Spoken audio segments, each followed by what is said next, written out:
मेरे प्यारे देशवासियों, जब मैं विकसित भारत की बात कर रहा हूं, देश को तेज गति से आगे बढ़ाने की बात कर रहा हूं, उसका सबसे बड़ा लाभार्थी कौन है?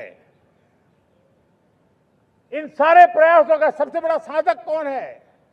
अगर साधक है तो मेरे देश का युवा है, मेरे देश की युवा शक्ति है। विकसित भारत की यात्रा में युवाओं की बहुत बड़ी भूमिका है।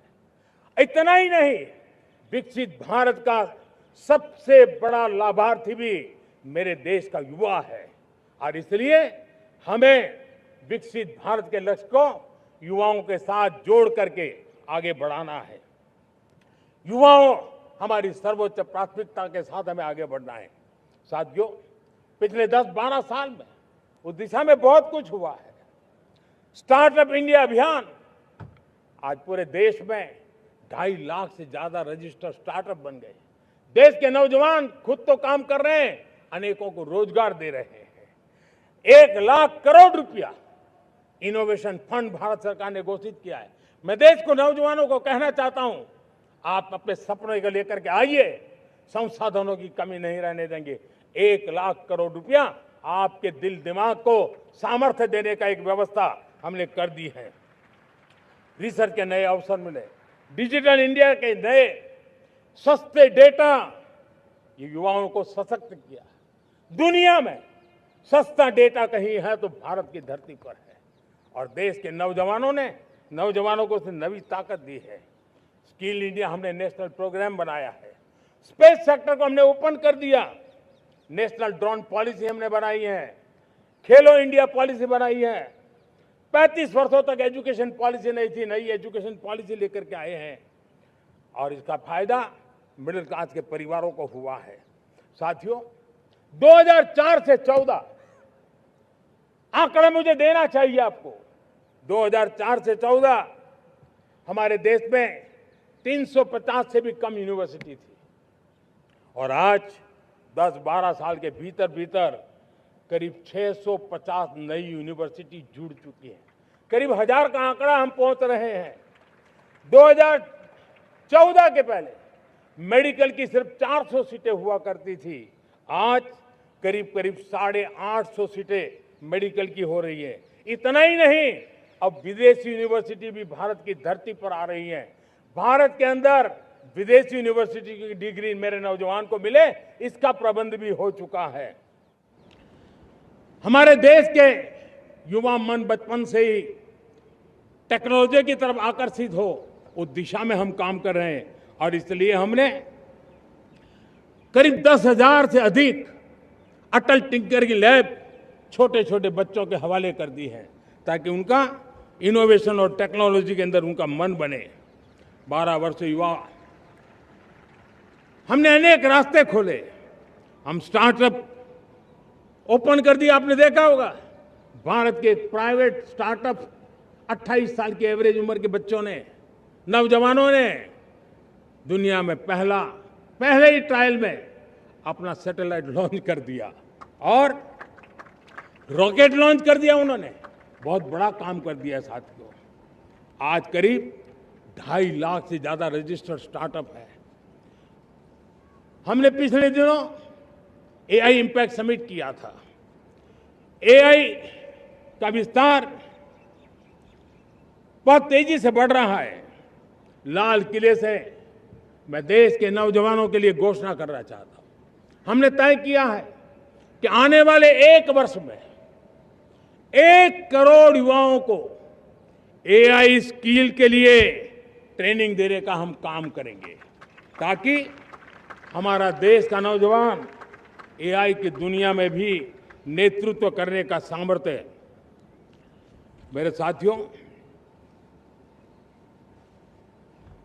बायो इकोनॉमी एक नया क्षेत्र है। एक समय था 2014 के पहले सिर्फ 60,000 करोड़ रुपए का बायो इकोनॉमी का काम होता था। मेरे देश के नौजवान, आपने क्या कमाल कर दिया है। देखिए, नीतियां जब सही होती है, लक्ष्य जब साफ होता है, तो मेरे देश के नौजवान कैसा करके बायो इकोनॉमी में देश की युवा शक्ति ने सामर्थ्य दिखाया। 2014 के पहले जो 60,000 करोड़ का कारोबार था, आज वो कारोबार बायो इकोनॉमी 20 लाख करोड़ पहुंच चुकी है दोस्तों।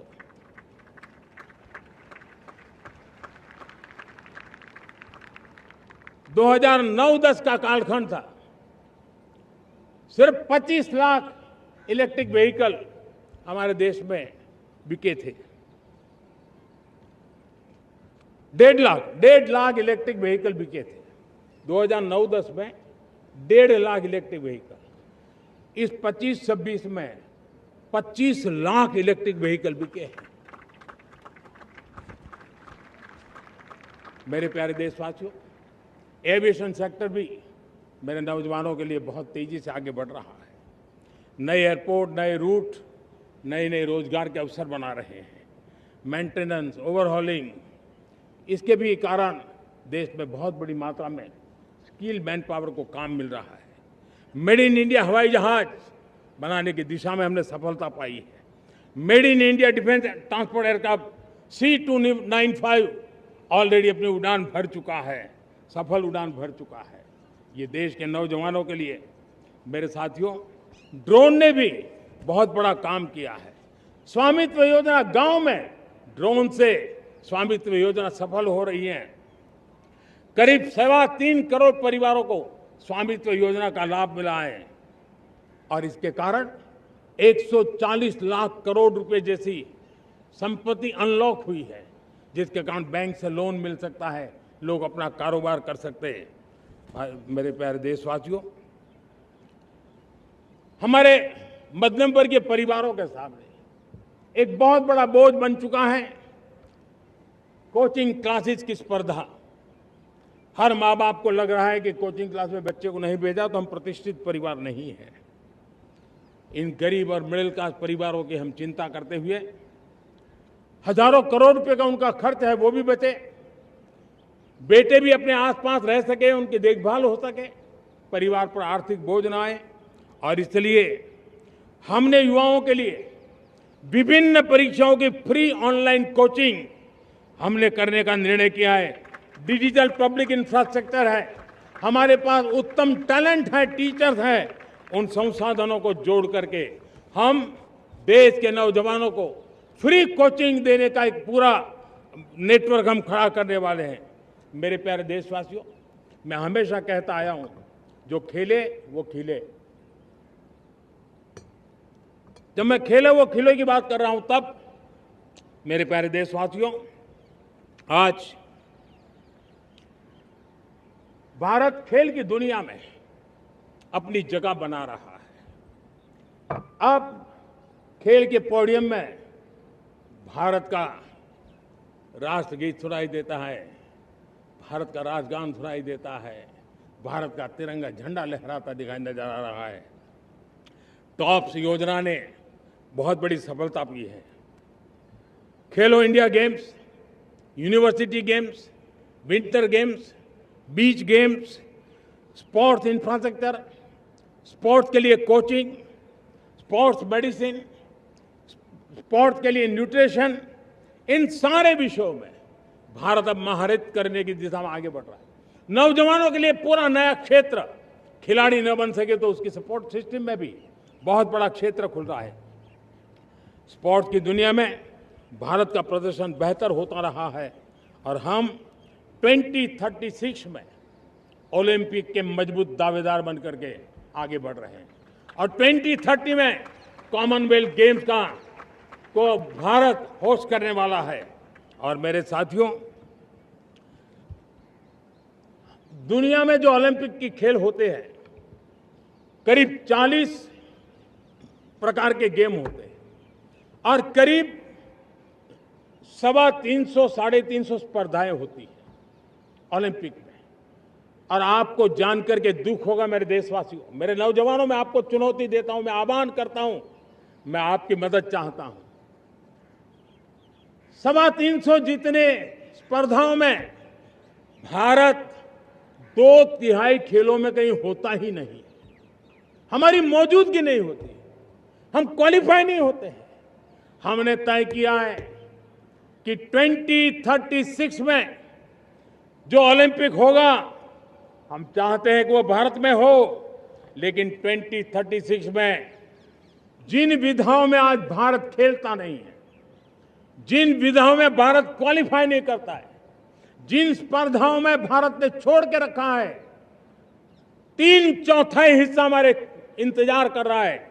भारत उस पर बल देगा और इसके लिए हम टैलेंट हंट का एक अभियान भी चलाना चाहते हैं। हमें अगर 2036 के लिए खिलाड़ी चाहिए तो आज जो 5 साल, 10 साल, 15 साल की उम्र के नौजवान हैं, बेटे हैं, उनके तरफ ध्यान देना होगा, उन बेटियों पर ध्यान देना होगा। और इसलिए 5 से 15 उम्र के बच्चों में खेल प्रतिभा ढूंढने के लिए गांव-गांव, शहर-शहर, स्कूल-स्कूल एक टैलेंट हंट का अभियान चलाया जाएगा। बच्चों की प्रतिभा को देखा जाएगा और फिर उनको स्पेशल ट्रेनिंग दे करके देश के लिए खेलने वाले अच्छे खिलाड़ी बनाए जाएंगे। मेरे प्यारे युवा, देश के सामने, देश के नौजवानों के सामने नशा एक बहुत बड़ा संकट बनता जा रहा है। नशा मुक्त भारत ये हम सबका सामूहिक दायित्व होना चाहिए। हमारे उज्जवल भविष्य के लिए हमारी युवा पीढ़ी मजबूत हो, हमारा युवा सामर्थ्य हमारे देश के लिए काम आए, इसलिए नशा मुक्त भारत। पिछले दिनों माय भारत के वॉलंटियर्स ने, देश के एनजीओ ने, देश के सामाजिक सांस्कृतिक संगठनों ने, देश के आध्यात्मिक पुरुषों ने मिलकर के नशा मुक्त भारत का 100 सप्ताह का एक कार्यक्रम तय किया है। 100 सप्ताह तक एक अभियान चलने वाला है।